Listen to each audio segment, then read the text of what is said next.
Alors, là, j'attaque le géotraitement. Je vais relever rose. On est d'accord.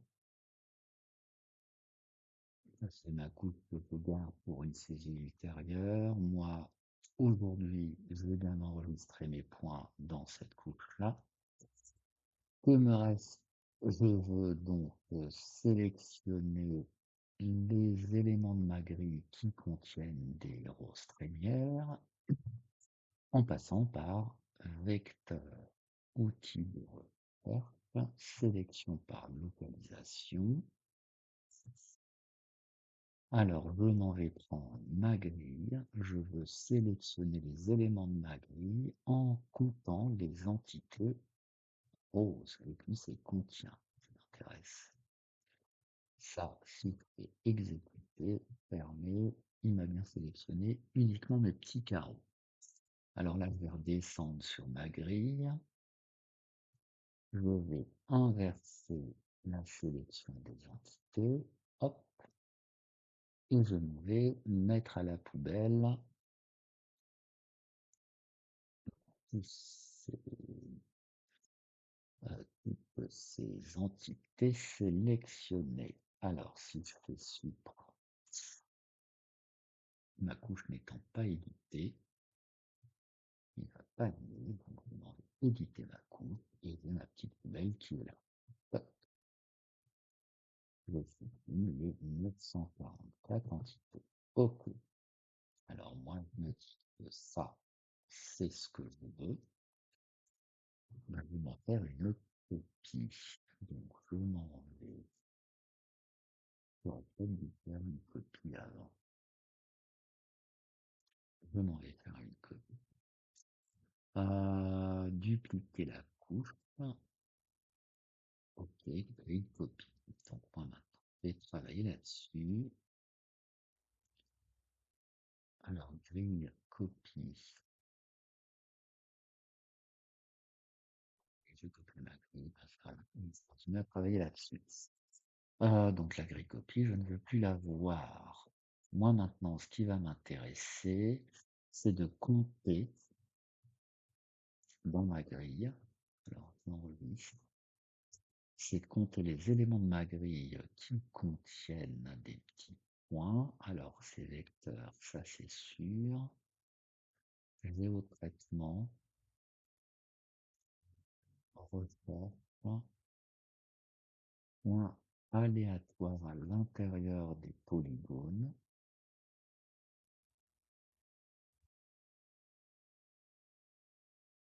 Eh ben, je vais jeter un œil dans le petit support de cours que je vous avais donné. J'y suis. Ah, c'est donné par là. Vecteur, outil d'analyse, compter les points dans un polygone.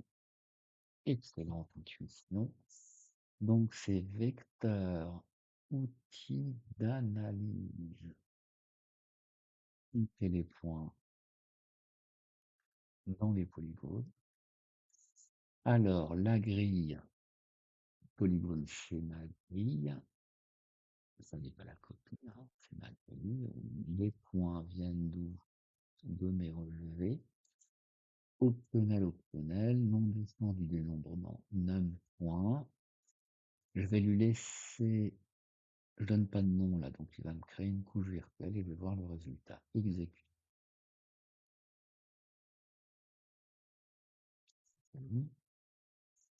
Voici donc ma coupe compte, qui est bien virtuelle, coupe temporaire.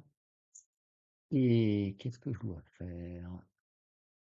Eh ben, je suis à deux doigts de faire un clic droit.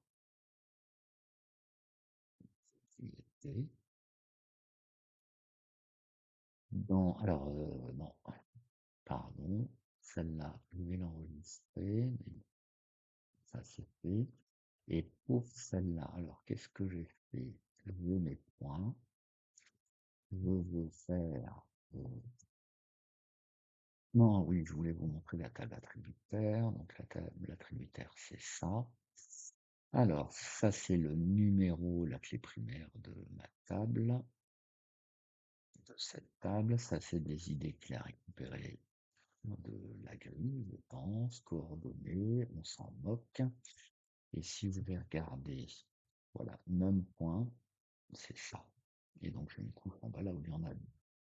Si je sélectionne cette ligne, je vais voir le carré où il y en a deux, là, c'est celui qui est jaune.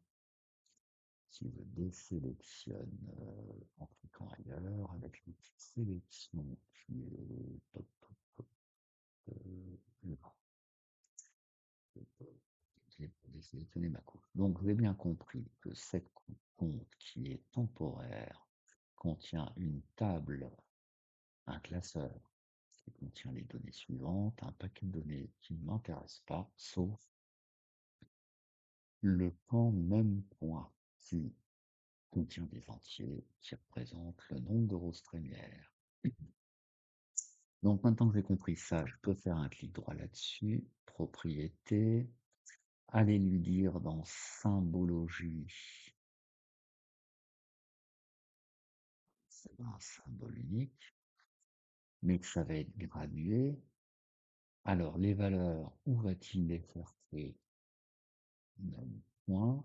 Alors les valeurs, c'est un ou 2. Là, il y a un petit truc qui vous permet de tester la fiche classée. Il me propose une couche de 1 à 2, des gens d'un 2, donc ça ne me plaît pas. Taille de l'intervalle, intervalle égal. Moi, je veux deux classes.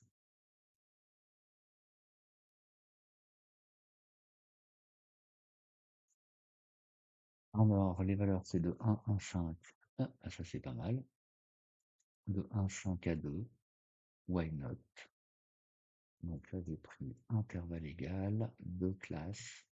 Mais j'aurais peut-être pu dire intervalle fixe et des entiers. Donc, taille de l'intervalle, ça va être intervalle égal. Ça, c'est des trucs qui sont sympas à regarder. Donc, intervalle égal, deux classes, et c'est lui qui s'occupe de découper mes trucs. Donc, je m'attends appliquer. Alors, il va mettre les couleurs, hein, elles sont là, c'est un dégradé qui va être du blanc au rouge, puisque deux intervalles. J'applique. OK.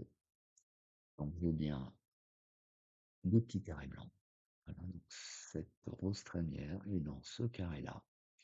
Et le seul carré qui en a deux, c'est celui-là. J'aurais dû, au second traitement, j'aurais dû faire des carrés plus grands, c'était plus pertinent. Donc là, j'ai une compte.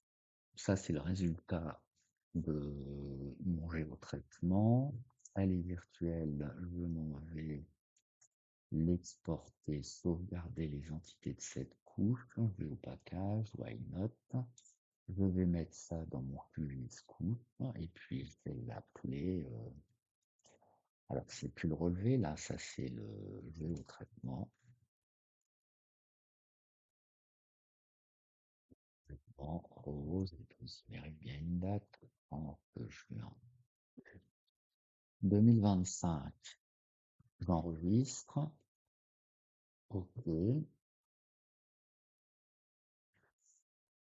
Et je me rends compte que il n'a pas pris en compte. J'ai dupliqué. Non, j'ai fait enregistrement. Il n'a pas pris en compte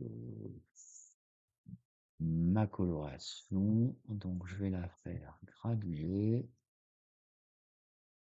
Les valeurs, je recommence. Même point, ça ira plus vite. Intervalle fixé. Alors, classe 1, intervalle fixé, je reprends intervalle égal de classe. Ça ira donc, OK, appliquer, OK. Alors, cette couche-là, virtuelle, je la supprime. Donc, donc la dernière étape, donc ça c'est un exemple de géotraitement, des carrés blancs, un seul carré rouge. Et après, avec Teams, si je veux finir ce projet rostonnière, je n'ai plus qu'à créer une carte. Donc, je m'en vais enregistrer mon projet et je m'en vais faire une dernière vidéo.